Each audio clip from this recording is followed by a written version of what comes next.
అలానే విశ్వేశ్వరరావు చాలా మంది నాకు ఫోన్ చేస్తున్నారు, అన్న బంగారం పెరుగుతున్నప్పుడు తగ్గుతున్నప్పుడు పెరుగుతుంది అని చెప్తున్నావు అన్నా. నేను నిజమే, ఎందుకనంటే ప్రపంచవ్యాప్తంగా పరిస్థితులు అలానే ఉన్నాయి. మనం ఒక వీడియో చేస్తాం ఇప్పుడు, బంగారం పెరుగుతుంది అని, ఇవాళ మార్కెట్ పెరిగింది కాబట్టి పెరుగుతుందని చెప్పి చేస్తాం. దీన్ని అప్లోడ్ చేసేటప్పటికి సాయంత్రం అవుతుంది. సాయంత్రానికంటే వాళ్ళకి మార్కెట్లో, ఇంటర్నేషనల్ మార్కెట్లో నీకు ఔన్స్ బంగారం రేట్ వచ్చేసి 4000 కొంచెం అటు ఇటుగా తిరుగుతూ ఉంటుంది. ఆ న్యూస్ వచ్చి ఇక్కడికి వచ్చేటప్పటికి దాదాపుగా 12 గంటలు పడుతుంది. ఈ లోపల మారిపోతుంది. అంటే అంత వేగంగా బంగారం రేటు పెరగడం తగ్గడం ఫ్లక్చువేషన్స్ ఉన్నాయి. యాక్చువల్గా నిన్న బంగారం రేటు పడిపోయింది, మళ్ళీ ఇవాళ పెరిగింది. ఇప్పుడు పెరిగిందని చెప్తున్నాను. యాజ్ ఆఫ్ నో నేను ఈ వీడియో చేసేటప్పటికి పెరిగింది. ఎందుకు ఈ ఫ్లక్చువేషన్స్ ఉన్నాయి గతంలో ఎప్పుడు లేని విధంగా అని అంటే, అమెరికా ఫెడ్ మొన్నటి వరకు ఏం చేసింది, వడ్డీ రేట్లని పెంచవచ్చు అని చెప్పి అనౌన్స్ చేసుకుంది. అంటే అనౌన్స్ చేయలేదు, భావించారు ఇంటర్నేషనల్గా ఉండేటువంటి ఆర్థికవేత్తలు. ఇప్పుడేంటి, వడ్డీ రేట్లలో కోత విధించవచ్చని ఒకసారి, లేదు వడ్డీ రేట్లని యథాతథంగా కొనసాగించవచ్చు అని చెప్పి ఇంకొకసారి, ఇలా రకరకాలుగా వస్తున్నాయి. గత 2 రోజుల వరకు 65% మంది ఆర్థికవేత్తలు అంతర్జాతీయంగా ఫెడ్ రేట్లలో కోత పడే అవకాశం ఉంది అని చెప్పి న్యూస్. దాంతో బంగారం రేటు పెరగడం ప్రారంభించింది. ఇప్పుడు అది 65% మంది కాస్త సో ఫెడ్ రేట్లలో, వడ్డీ రేట్లలో ఎలాంటి మార్పు ఉండదు అనేటువంటి ఒక ఇంటర్నేషనల్ ఒపీనియన్ వెళ్ళిపోయింది. దాంతో నిన్న బంగారం పట్మని పడిపోయింది. ఇప్పుడు మళ్ళీ పెరిగింది.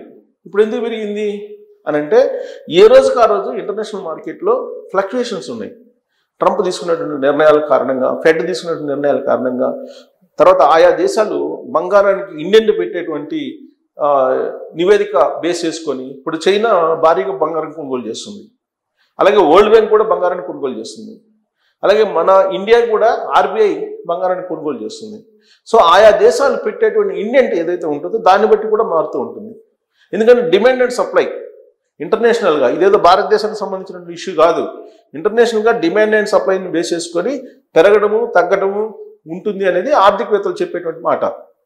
సో ఇప్పుడు ఫెడ్ రేట్లలో కోత ఉండదు అనేటువంటిది ఒకటి ఫిక్స్ అయిపోయారు. అమెరికా ఫెడ్ ఎలాంటి మార్పులు చేయదు వడ్డీ రేట్లలోని. సో దాంతో బంగారం స్టేబుల్ అవుతుంది. 4000 ఔన్స్ బంగారం 4100 రూపాయలు, 4050 రూపాయలు, ఇవాళ 4150 రూపాయలు అలా అయ్యింది ఇంటర్నేషనల్ మార్కెట్లో. సో ఇంటర్నేషనల్ మార్కెట్లో 4000కి కాచుకొని తిరుగుతూ ఉంది బంగారం రేటు. ఎప్పుడైతే 4000 తగ్గుతుందో బంగారం, 3800 లేదా 3600 3500 వచ్చింది అనుకోండి, అప్పుడు మీకు తులం బంగారం 80 నుంచి 90,000కి వచ్చే అవకాశం ఉంది. కానీ 4000 దగ్గర ఉన్నంత వరకు 1,00,000 దాటే ప్రసక్తి, 1,00,000 తగ్గేటువంటి ప్రసక్తే ఉండదు. ఇప్పుడు తాజాగా ఉన్నటువంటి రేట్లు కనుక మనం చూస్తే అసలు బంగారం ఎందుకు ఫ్లక్చువేట్ అవుతుంది అనేది, ఇప్పుడు ఇవాళ బంగారం రేటు చూద్దాం. ఇవాళ బంగారం రేటు తీసుకుంటే ఇక్కడ చూడండి, బంగారం రేటు ఇవాళ 120 రూపాయలు పెరిగింది గ్రామ్కి. 8 గ్రాములు అంటే సవరకు వచ్చేసి 960 రూపాయలు. తులం బంగారం వచ్చేసి 1200 రూపాయలు పెరిగింది. సో ఇక్కడ పెరిగినటువంటిది 22 క్యారెక్టర్లు వచ్చేసి 110 రూపాయలు పెరిగింది. సవర్ వచ్చేసి 880 రూపాయలు పెరిగింది. తులం వచ్చేసి 1100 రూపాయలు పెరిగింది బంగారం రేటు. సో ఇవాళ పెరిగింది. ఇక్కడ చూడండి, మళ్ళా నవంబర్ 18వ తారీఖున నిన్న 174 రూపాయలు తగ్గింది. నిన్న నవంబర్ 17వ తారీఖున మళ్ళీ పెరిగింది. ఇక్కడ చూడండి, నవంబర్ 15 తగ్గింది. నవంబర్ 14 180 రూపాయలు తగ్గింది. అంటే 24 క్యారెట్లది. ఇదేమో 22 క్యారెట్ల బంగారం. అంటే ఈ నవంబర్ 15 కొంత పెరిగింది, ఇవాళ హైయెస్ట్ పెరిగింది మళ్ళా. అంటే ఫెడ్ రేట్లు, అమెరికా ఫెడ్ రేట్లు ప్లస్ అమెరికాలో షట్ డౌన్ లిఫ్ట్ చేసిన తర్వాత జరుగుతున్నటువంటి పరిణామాల క్రమంలో ఈ ఫ్లక్చువేషన్స్ తగ్గడం పెరగడం అనేది ఉన్నాయి. అమెరికాలో 46 రోజుల పాటు ఏం జరిగింది, అక్కడ షట్ డౌన్ జరిగింది. అంటే లావాదేవీలన్నీ ఆగిపోయాయి అమెరికాలో. ఆ కారణంగా ఏమైంది, అమెరికాలో షట్ డౌన్ జరుగుతున్న కాలంలో బంగారం రేటు పెరిగిపోయింది. ఎందుకు, అంతర్జాతీయ మార్కెట్లో డాలర్ ఇండెక్స్ చూస్తే కనుక దాని పతనం చూసాం. సో డాలర్ పతనం అవుతుంది కాబట్టి బంగారం రేటు పెరిగింది. ఎప్పుడైతే షట్ డౌన్ లిఫ్ట్ చేశారో ఇంటర్నేషనల్ మార్కెట్లో ఇంటర్నేషనల్ ఇండెక్స్లో డాలర్ వాల్యూ పెరుగుతుంది. డాలర్ వాల్యూ పెరుగుతున్నప్పుడు బంగారం రేటు తగ్గుతుంది. సో ఇక్కడ ఆ ఫ్లక్చుయేషన్ క్రమంలో ఇంటర్నేషనల్గా మార్కెట్ చేసేటువంటి క్రమంలోనే ఇవన్నీ కూడా పెరగడం తగ్గడం ఇవన్నీ ఉంటాయి. ఇవాళ బంగారం రేటు పెరిగింది. సో ఈ వీడియో మళ్ళీ అప్లోడ్ చేసి ఇది మీ దగ్గరకు వచ్చేటప్పటికి మారిపోయేదానికి కూడా అవకాశం ఉంది సాయంత్రానికి. అంటే ఫ్లక్చుయేషన్స్ అలా ఉంటాయి బంగారంలో. ఇవన్నీ కారణం ఏంటంటే ఇంటర్నేషనల్గా ఏర్పడినటువంటి పరిణామాలు, బంగారం రేట్లు పెరగడానికి తగ్గడానికి. ఇతిమిద్దంగా ఇదిగో పలానా రోజు పెరుగుతుంది, పలానా రోజు తగ్గుతుందని చెప్పి స్పష్టంగా అంతర్జాతీయంగా ఉండేటువంటి ఆర్థికవేత్తలు కూడా చెప్పలేకపోతున్నారు. అందుకని నేను ఈ మధ్య ఏం చేస్తున్నానంటే ఆర్టిఫిషియల్ ఇంటెలిజెన్స్, చాట్ జీపీటీ కానీ, గ్రోక్ కానీ, జెమినీ కానీ ఇవన్నీ చాలా ఉన్నాయి మనకి. వాటిలో నేను గ్రోక్ని అంటే ఎలన్ మస్క్ ఓనరు, సో అతను కొద్దిగా అప్డేట్ చేస్తూ ఉంటాడు కాబట్టి వాళ్ళ ఎక్స్ని. అందుకే నేను దాన్ని బంగారం పెరుగుతుందా అని చెప్పి నేను అడిగాను. అడిగితే అది ఏం చెప్పిందంటే నేను చెప్తాను. అడిగితే అవును అని చెప్తుంది, బంగారం రేటు పెరిగిద్ది అని చెప్తుంది గ్రోక్. బంగారం ధరలు రాబోయే కాలంలో మరింత పెరిగే అవకాశం ఉంది. 2025లో ఇప్పటికే బంగారం ధరలు గణనీయంగా పెరిగాయి. ఏడాది ప్రారంభం నుండి సుమారు 50 నుంచి 60% ఎక్కువగా ఉన్నాయి. ప్రస్తుతం నవంబర్ 19 అంతర్జాతీయ మార్కెట్లో ఒక ఔన్స్ బంగారం ధర సుమారుగా $4090 ఉంది. అమెరికా డాలర్లు $4090 ఉంది ఇంటర్నేషనల్గా అమెరికా మార్కెట్. ఇదే ఇండెక్స్ మీరు గుర్తుపెట్టుకోండి. అమెరికాలో ఔన్స్ బంగారం ఎలా ఉంది దాన్ని బేస్ చేసుకొని ఉంటుంది మార్కెట్ మొత్తం ఇంటర్నేషనల్గా, మొత్తం ప్రపంచవ్యాప్తంగా కూడా. $4090 ఉంది ఇవాళ మార్కెట్. ఇది గ్రాముకు దాదాపు 9,000 నుంచి 9,500కు సమానం. ఇది డాలర్ రూపాయి మార్కాలను బట్టి. భారతదేశంలో 10 గ్రాములు 24 క్యారెట్ల బంగారం వచ్చేసి 85,000 నుంచి 90,000 మధ్య ఉంది. కానీ ఇది నగరాలు మరియు ట్యాక్సులను బట్టి మారుతుంది. యాక్చువల్గా ఇంటర్నేషనల్ బంగారం రేట్ అయితే మనకి 85 నుంచి 90. కాకపోతే మనకి ట్యాక్సులు అన్నీ అడిషనల్గా కలిపితే ఇప్పుడు మనకు తులం బంగారం వచ్చేసి 1,24,000 ఉంది. సో భవిష్యత్తులో ఏంటి దీని పరిస్థితి, 26లో పరిస్థితి ఏంటి అని కూడా అడిగాను నేను. ఇప్పుడు జేపీ మోర్గాన్ ఏం చెప్తుందంటే, అంటే ఈ బంగారం దాని మీద స్టడీ చేసే కంపెనీలు, జేపీ మోర్గాన్ ఏం చెప్తుందంటే Q4 అంటే క్వార్టర్, ఒక సంవత్సరాన్ని 4 భాగాలుగా చేస్తారు. ప్రతి 3 నెలల్ని.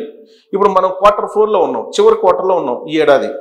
Q4లో డాలర్ వచ్చేసి ఔన్స్ బంగారం ఇంటర్నేషనల్ మార్కెట్లో 3,675 నుంచి 4,000 మధ్యలో ఉండొచ్చు అని చెప్పిస్తున్నారు. అంటే బంగారం రేటు తగ్గుతుందని చెప్పి జేపీ మోర్గాన్ చెప్తుంది. ఇది 3,675 రూపాయలకు వచ్చింది అనుకోండి, తులం బంగారం అన్ని ట్యాక్స్లతో కలుపుకొని మనకి 90,000కి వచ్చే అవకాశం ఉంది. 85-90 మధ్యలో వచ్చే అవకాశం ఉంది జేపీ మోర్గాన్ చెప్తుంది దాని ప్రకారం. ఇప్పుడు Q4 నడుస్తుంది 2026 జనవరి, అలాగే ఇప్పుడు ఈ మధ్యకాలంలో అని చెప్తున్నాడు. అలాగే మోర్గాన్ స్టాన్లీ ఏం చెప్తున్నారు, 2026 మధ్యలో 4,500 ఔన్స్కి వెళ్ళే అవకాశం ఉంది, $4,500 ఔన్స్కి వెళ్ళే అవకాశం ఉంది అని అంటున్నారు. అంటే అప్పుడు మనకి 1,30,00,000-1,40,000 మధ్యలో ఉండే అవకాశం ఉంది తులం బంగారం. అలాగే HSBC 2025 సగటు వచ్చేసి ఔన్స్ బంగారం 3,355 రూపాయలు ఉంది. 2026లో 5,000 దాకా పెరిగే అవకాశం ఉంది, $5,000 పెరిగే అవకాశం ఉంది ఇంటర్నేషనల్ మార్కెట్లో. $5,000 అయితే 2 లక్షలు మనకి, తులం బంగారం 2 లక్షలు అయ్యే అవకాశం ఉంది. ఇక భారతీయులు, అదేమో ఇంటర్నేషనల్ నేను చెప్పింది ఇప్పటివరకు మోర్గాన్ స్టాన్లీ కూడా. ఇప్పుడు భారతీయులు ఇండియన్ బేస్డ్ కంపెనీలు ఏం చెప్తున్నాయి, ఏంజల్ వన్ కానీ లేదంటే మోతీలాల్ ఓస్వాల్ కానీ ఇవేం చెప్తున్నాయి అంటే 2025 చివరి నాటికి 10 గ్రాములకు 1,10,000 వరకు చేరవచ్చు, లేదా తులం బంగారం 1 లక్షకు పెంచవచ్చు అని చెప్పిస్తున్నాడు. అంటే తగ్గిద్ది అని చెప్పి అంచనా వేస్తున్నారు. అంటే ఇవన్నీ కూడా మళ్ళీ భౌగోళిక పరిస్థితులు, రాజకీయ పరిస్థితులు, ఫెడరల్ రిజర్వ్ వడ్డీ రేట్లు తగ్గింపు, వీటన్నిటి మీద ఆధారపడుతుంది. కేంద్ర బ్యాంకుల కొనుగోళ్లు, అంటే బంగారం కొనుగోళ్లు, ఇవన్నీ ఆర్థిక అనిశ్చితి, ఇవన్నీ కూడా వీటిని బట్టి మళ్ళీ ఎప్పటికప్పుడు మారిపోతుంది. ఏది జరిగినా కానీ ప్రపంచంలో బంగారం సేఫ్ సైడ్ అనేటువంటి ఒక అభిప్రాయం ఉంది. డాలరు బంగారం ఈ రెండే కొనుగోలు చేస్తారు డబ్బులు ఉన్నోళ్ళంతా. సో ఇప్పుడు డాలరు పరిస్థితి డోల్డ్రమ్స్లో ఉంది కాబట్టి బంగారం వైపు మొగ్గు చూపారు. ఎప్పుడైతే డాలరు పెరుగుతుందో అప్పుడు బంగారం రేటు తగ్గిపోతుంది. సో కాబట్టి కొన్ని హెచ్చరికలు చేస్తుంది. ఏది బ్రోకో ఏం చేస్తుందంటే ధరలు తాత్కాలికంగా 3,900కి కిందకి రావచ్చు, కానీ ట్రేడ్ మొత్తం బుల్లిష్గా ఉంటుంది. అంటే 3,900కి రావచ్చు ఏదో ఒక టైంలో, కానీ ఒకసారిగా బుల్లిష్ బాగా పెరిగే అవకాశం ఉందని చెప్తున్నారు. కాబట్టి మీరు రిస్క్ తీసుకొని పెట్టుబడులు పెడతారా లేదని మీ ఇష్టం అని చెప్తుంది. బంగారం కొనాలనుకుంటే ఈటీఎఫ్లు లేదా సావరిన్ బాండ్లు వంటి ఆప్షన్లు పరిగణించండి అని చెప్తున్నారు. మీరు బంగారం నేరుగా కొనొద్దు, మీరు ఈటీఎఫ్లో పెట్టుబడులు పెట్టండి అని చెప్పి చెప్తున్నారు. ఇది ఫైనాన్షియల్గా కొంత సేఫ్ సైడ్ అని చెప్పి చెప్తూ ఉన్నారు. సో కాబట్టి బంగారం ఫ్లక్చువేషన్స్ని ఎవరు అంచనా వేయలేకపోతున్నారు ఎగ్జాక్ట్గా అయితే. బట్ ఏదో ఒక సమయంలో తులం బంగారం 90,000కి అయితే వచ్చే అవకాశం ఉంది అని చెప్తున్నారు. ఎప్పుడు వస్తే అప్పుడు కొనుగోలు చేయొచ్చు 90,000కి వచ్చినప్పుడు. అన్నిటికన్నా ఈటీఎఫ్ బెటర్ అని చెప్తున్నారు. నేను చెప్తాం కాదు, ఇది ఆర్టిఫిషియల్ ఇంటెలిజెన్స్ అడిగితే చెప్తుంది. ఎందుకు అడిగారంటే ఆర్టిఫిషియల్ ఇంటెలిజెన్స్ అనేక కంపెనీలు అనేక రకాలుగా చెప్తున్నాయి కాబట్టి ఏఐని అడిగాను. ఏఐని అడిగితే ఏఐ చెప్పిన సమాధానం అది. సో దీన్ని బట్టి మీరు కొనుగోలు చేస్తారు లేదని మీ ఇష్టం. Thank you.